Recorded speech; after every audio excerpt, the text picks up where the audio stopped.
Hello everyone, welcome to I T mentor. आज इस video में हम लिनक्स फाइल सिस्टम को सिंपल लैंग्वेज में समझने वाले हैं। अगर आप लाइनक्स, क्लाउड, डेवऑप्स या आईटी फील्ड में करियर बनाना चाहते हो तो लिनक्स फाइल सिस्टम समझना बहुत इम्पोर्टेंट है। So let's get started. What is Linux file system? Linux file system का मतलब है लाइनक्स ऑपरेटिंग सिस्टम में फाइल और डायरेक्टरीज को ऑर्गेनाइज करने का तरीका। लाइनक्स में सारी फाइल्स एक ट्री स्ट्रक्चर में होती है, ऑर्गेनाइज्ड होती है। सबसे ऊपर जो है वो रूट डायरेक्टरी होती है, जो रूट डायरेक्टरी होती है जिसे हम रूट से बैकस्लैश से रिप्रेजेंट किया जाता है। ओके, ये आप देख सकते हैं। Root directory Linux file system starting point है। सारे डायरेक्टरीज और फाइल इसी से स्टार्ट होते हैं। Example bin, home, etc, var, user. अब इम्पोर्टेंट लिनक्स डायरेक्टरीज। अब हम लिनक्स फाइल सिस्टम में कुछ इम्पोर्टेंट डायरेक्टरीज देखते हैं, जैसा कि बिन स्लैश रूट डायरेक्टरी में बिन होती है। बिन डायरेक्टरी में बेसिक लिनक्स कमांड स्टोर होती है। Example ls, cp, mv, cat। ये कमांड सिस्टम के नॉर्मल ऑपरेशन के लिए बहुत ज़रूरी होती है। जब हम प्रैक्टिकल इम्प्लीमेंट करते हैं, जब हम कोई ऑर्गेनाइजेशन में वर्क करते हैं तो ls, cp, mv, cat command इसके बगैर हमारा ऑर्गेनाइजेशन में काम कर ही नहीं सकते।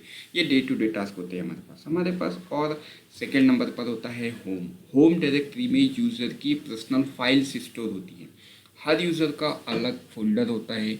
Example slash home slash IT Hindi mentor.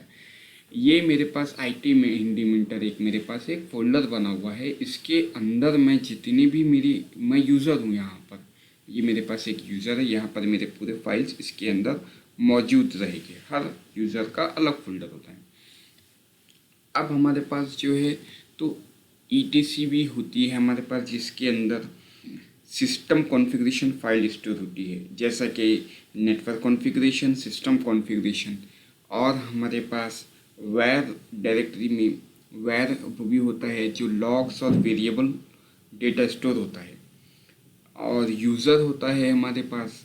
User directory में सॉफ्टवेयर, प्रोग्राम और लाइब्रेरीज स्टोर होती है। ये लिनक्स सिस्टम की सबसे बड़ी डायरेक्टरीज में से एक होती है।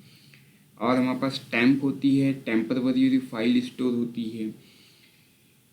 सिस्टम टेम्पररी डेटा जहाँ पर स्टोर करता है। ठीक है, अब हमारे पास बेसिक लिनक्स फाइल सिस्टम के कुछ कमांड हुए हैं हमारे पास। लिनक्स फाइल सिस्टम को मैनेज करने के लिए कुछ बेसिक कमांड होती है, जैसा कि pwd। ये कमांड बताती है कि आप अभी किस डायरेक्टरी में हैं। ls कमांड है हमारे पास, ये बताता है हमें कि किस फोल्डर में है अभी अवेलेबल। cd है, cd फोल्डर। ये कमांड डायरेक्टरी चेंज करने के लिए होती है। कंक्लूजन, ये दोस्तों आज हमने सीखा लाइनक्स फाइल सिस्टम क्या होता है, रूट डायरेक्टरी क्या होता है, इम्पोर्टेंट लिनक्स डायरेक्टरीज कौन कौन सी हैं। लाइनक्स फाइल सिस्टम को समझना लाइनक्स एडमिन और डेवऑप्स इंजीनियर के लिए बहुत ज़रूरी है।